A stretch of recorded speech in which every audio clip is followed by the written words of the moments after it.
ತುಂಬಾನೇ ಸಾಫ್ಟ್ ಆಗಿರುವಂಥ ಒತ್ತು ಶಾವಿಗೆಯನ್ನು ನಾನು ಅಕ್ಕಿ ಹುಡಿ ಯೂಸ್ ಮಾಡಿ ಮಾಡ್ತಾ ಇದ್ದೇನೆ. ತುಂಬ ಸಿಂಪಲ್ ಇದೆ ರೆಸಿಪಿ, ಜಾಸ್ತಿ ಕೆಲಸ ಕೂಡ ಇಲ್ಲ. ಇದಕ್ಕೆ ನಾನು ವಿಜಯ್ ಗೋಲ್ಡ್ ಅವರ ಅಕ್ಕಿ ಹಿಟ್ಟು ತಗೊಳ್ತಾ ಇದ್ದೇನೆ. ದಿ ಬೆಸ್ಟ್ ಅಕ್ಕಿ ಹಿಟ್ಟು ಅಂತಾನೆ ಹೇಳ್ಬೋದು. ಒಂದ್ಸಲ ಇವರ ಅಕ್ಕಿ ಹಿಟ್ಟು ಟ್ರೈ ಮಾಡಿ ಒತ್ತು ಶಾವಿಗೆ ಹೇಗೆ ಆಗ್ತದೆ ಅಂತ ನೀವೇ ನೋಡ್ಬೋದು. ಫಸ್ಟಿಗೆ ನಾನಿಲ್ಲಿ ಒಂದು ಪ್ಯಾನ್ಗೆ 1.5 ಕಪ್ಪಷ್ಟು ನೀರು ಹಾಕಿಕೊಳ್ತಾ ಇದ್ದೇನೆ. ರುಚಿಗೆ ತಕ್ಕಷ್ಟು ಉಪ್ಪು, 1 ಸ್ಪೂನಷ್ಟು ಎಣ್ಣೆ ಮತ್ತು 1 ಕಪ್ಪಷ್ಟು ಅಕ್ಕಿ ಹಿಟ್ಟು ಇದನ್ನು ಹಾಕಿಕೊಂಡು ಚೆಂದ ಮಿಕ್ಸ್ ಮಾಡುವ ಲೋ ಫ್ಲೇಮಲ್ಲಿ ಇಟ್ಟುಕೊಂಡು. ಇದು ಕರೆಕ್ಟಾದ ಹದಕ್ಕೆ ಬಂದ ಮೇಲೆ ಉಂಟಲ್ಲ, ಸ್ವಲ್ಪ ತಣಿಲಿಕ್ಕೆ ಬಿಡುವ, ಕೈಯಲ್ಲಿ ಉಂಡೆ ಕಟ್ಟಿಕೊಳ್ಬೇಕಲ್ವಾ, ಅದಕ್ಕೋಸ್ಕರ. ಇನ್ನು ಇಡ್ಲಿ ಪಾತ್ರಕ್ಕೆ ನಾನು ಎಣ್ಣೆ ಒರೆಸಿಕೊಳ್ತಾ ಇದ್ದೇನೆ. ಕರೆಕ್ಟಾದ ಹದ ಬಂದಿದೆ. ಕೈಗೆ ಎಣ್ಣೆ ಒರೆಸುವ ಅಗತ್ಯ ಇರುವುದಿಲ್ಲ. ಆಗಲೇ ನಾನು ನೀರಿಗೆ ಸ್ವಲ್ಪ 1 ಸ್ಪೂನ್ ಎಣ್ಣೆ ಹಾಕಿರೋದ್ರಿಂದ ಹಿಟ್ಟು ಅಂಟಿಕೊಳ್ಳುವುದಿಲ್ಲ. ಬೆಳಿಗ್ಗೆ ತಿಂಡಿಗೆಲ್ಲ ತುಂಬ ಅರ್ಜೆಂಟಲ್ಲಿದ್ದರೆ, ಟೈಮ್ ಇರದಿದ್ದರೆ ಇದನ್ನು ತಟ್ಟಂತ ರೆಡಿ ಮಾಡ್ಕೊಳ್ಬೋದು. ಸಿಂಪಲ್ ಇದೆ ರೆಸಿಪಿ ಕೂಡ.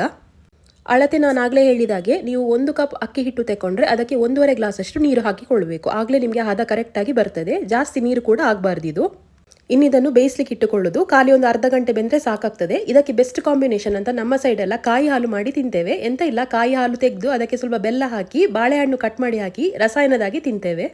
ತುಂಬ ಒಳ್ಳೆಯದಾಗ್ತದೆ. ನೀವು ಸಹ ಒಂದ್ಸಲ ಟ್ರೈ ಮಾಡಿ ನೋಡಿ. ಇದು ಅಕ್ಕಿ ಹಿಟ್ಟು ತುಂಬ ಒಳ್ಳೆದಿರೋದ್ರಿಂದ ತುಂಬ ಸಾಫ್ಟಾಗಿ ಬಂದಿತ್ತು.